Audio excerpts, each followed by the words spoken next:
خیبر پختونخوا میں security forces کے 3 مختلف کارروائیوں میں 23 دہشت گرد ہلاک جبکہ 7 جوان شہید ہو گئے۔ حسن خیل میں سیکیورٹی فورسز سے مقابلے میں 6 دہشت گرد مارے گئے۔ ٹانک میں 10 دہشت گردوں کو ہلاک کیا گیا۔ تیسرا آپریشن ضلع خیبر کے علاقے باغ میں کیا گیا۔ فائرنگ کے تبادلے میں 7 دہشت گرد مارے گئے۔ بہادری سے لڑتے ہوئے 5 جوان دھرتی پر قربان ہو گئے۔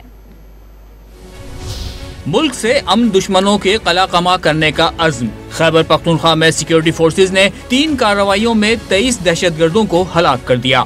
پاک فوج کے شعبہ تعلقات عامہ نے آگاہ کیا کہ 26 مئی کو خفیہ اطلاع پر حسن خیل پشاور میں آپریشن کیا گیا، جس میں 6 دہشت گردوں کو ہلاک کر کے ان کے ٹھکانے تباہ کیے گئے۔ کیپٹن حسین جہانگیر اور حوالدار شفیق اللہ نے بہادری سے لڑتے ہوئے جام شہادت نوش کیا۔ ISPR کی جانب سے بتایا گیا کہ 27 مئی کو ڈسٹرکٹ ٹانک میں آپریشن کیا گیا، جس میں 10 دہشت گرد مارے گئے۔ ضلع خیبر میں فائرنگ کے شدید تبادلے کے دوران 5 بہادر جوان شہید ہوئے۔ شہداء میں نائک محمد اشفاق بٹ، لانس نائک سید دانش افکار، سپاہی تیمور ملک، سپاہی نادر صغیر اور محمد یاسین شامل ہیں۔ پاک فوج کے شعبہ تعلقات عامہ کے مطابق ہلاک دہشت گردوں کے قبضے سے بڑی مقدار میں اسلحہ، گولہ بارود اور دھماکہ خیز مواد بھی برآمد ہوا۔ ہلاک دہشت گرد سیکیورٹی فورسز اور معصوم شہریوں کے خلاف کارروائیوں میں ملوث تھے۔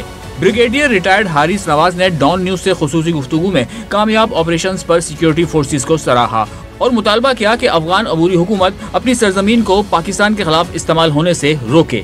مبارکباد دینی چاہیے اپنے ٹروپس کو، آفسر کو جو اس میں حصہ لے رہے ہیں، اور ساتھ سینئر آفسر کو جو اس کو ایگزیکیوٹ کرتے ہیں پلاننگ کر کے۔ ہمیں افغانستان سے ہماری حکومت کو چاہیے کہ ضرور مذاکرات کرے، کلیئر ٹرم میں بتائیں کہ آئندہ کے لیے اگر کہیں سے تعظم ہوتی ہے تو ہم ان ٹھکانوں کے خلاف جا کے سرجیکل اسٹرائک کریں گے، ان کے ٹھکانے تباہ کریں گے۔